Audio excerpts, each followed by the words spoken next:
Hello and welcome back to the channel. If you're someone exploring e-commerce, digital entrepreneurship, or building a side hustle anywhere in the world, then you're exactly where you need to be. In this video, we're diving deep into one of the most talked about online business models right now, dropshipping on online marketplaces. On the surface, it looks like a shortcut to success. The idea of launching a business without inventory, overhead, or even touching the product, it sounds ideal, doesn't it? But today, we're going to uncover what actually happens behind the scenes. Because if you're getting into this with the idea that it's effortless money, you might be setting yourself up for frustration instead of freedom. Let's start with the obvious. Over the last few years, e-commerce has exploded globally, especially in regions with growing internet access and mobile adoption.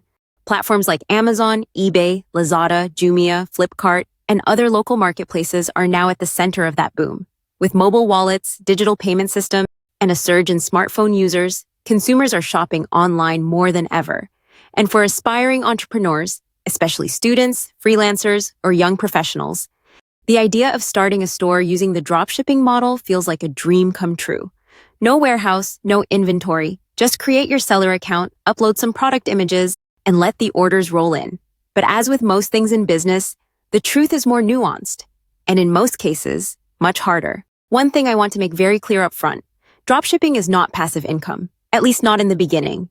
One of the most misleading narratives out there is that you can start earning within a few days of launching. In reality, it may take several weeks or even a few months before you see consistent orders or real profits. Why? Because your first products might flop, your ads might underperform, your suppliers might mess up orders, and you will need to go through multiple rounds of optimization, customer feedback, and adjustments. Anyone promising overnight success is either lucky, misleading you, or selling you a course. Another thing that separates serious sellers from casual hobbyists is understanding what not to do. And that's where most people slip up. The most common mistake I see, picking random trending products without researching if there's demand for them in your country or region. A gadget trending on TikTok in the US doesn't mean it'll work in Brazil, Kenya, or the Philippines. Other mistakes? Copying low-quality listings, ignoring marketplace policies, underestimating return rates, and not checking if the supplier can fulfill orders on time. Many also forget that most platforms rank sellers based on performance. One too many late shipments, canceled orders, or negative reviews. And your listing will be buried, or worse, your account could be suspended. And let's not ignore the platform itself. Selling on Amazon, Lazada, or any major marketplace is not the same as building your own Shopify or WooCommerce store. You're operating inside someone else's ecosystem, with their rules, their commission rates, their algorithms. That means your visibility depends heavily on your seller rating, your customer response time, and your delivery accuracy. This is why blindly following generic YouTube tutorials that are meant for international dropshipping, but not tailored to your platform or region, can seriously misguide new sellers. Now, there's also the question of where to source products from. And this is a decision that can make or break your business. Should you go for international suppliers on Alibaba or AliExpress? Or should you work with local vendors in your country or region? While importing might give you access to lower prices or more variety, it also comes with customs delays, international shipping issues, and higher return risks. That's why many successful sellers are now leaning toward local or regional suppliers, because they offer faster shipping, more flexibility, and fewer headaches when it comes to managing returns. It's often better to earn a smaller margin and fulfill reliably than to chase huge profits and deal with constant complaints. On that note, I also want to stress how important it is to design for mobile-first buyers. In most markets today, especially mobile-first economies in Asia, Africa, and Latin America, the majority of online purchases happen through smartphones. That means long, cluttered product descriptions won't work. Your product titles, images, and value proposition need to be instantly clear on a small screen. Keep your images clean, use bold main shots, show the product in use, and make sure your titles highlight benefits.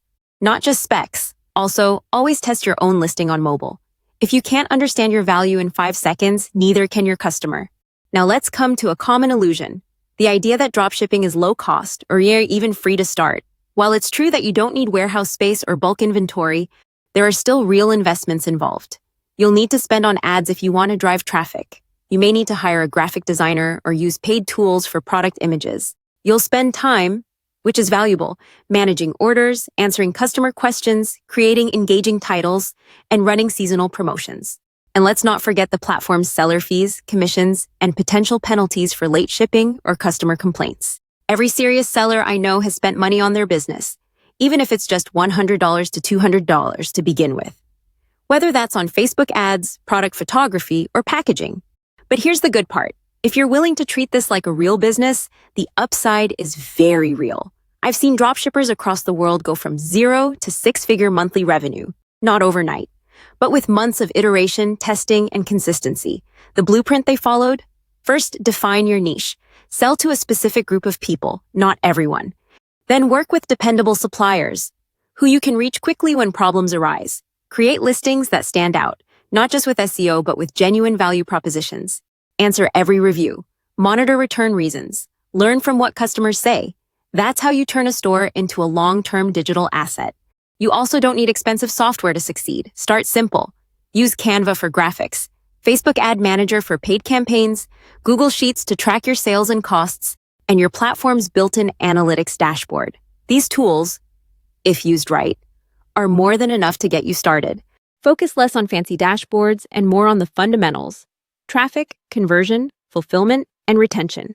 At the heart of it, dropshipping is not a magic formula, it's a model. And like any model, it only works when the strategy, execution, and mindset are aligned. If you treat it like a side hustle, it'll pay like one.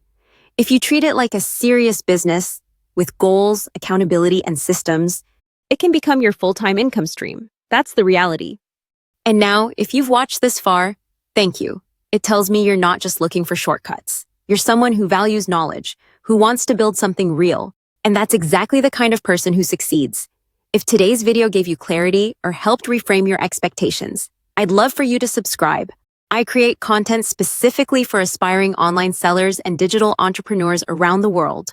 Not just trends, but what actually works. If you have questions, drop them in the comments. I reply to each one personally. Thank you again for spending your time here.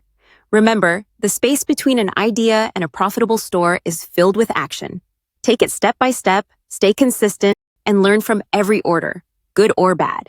Dropshipping is not perfect, but it's real. And if you're ready to build, not chase, the opportunities are right in front of you. I'll see you in the next video.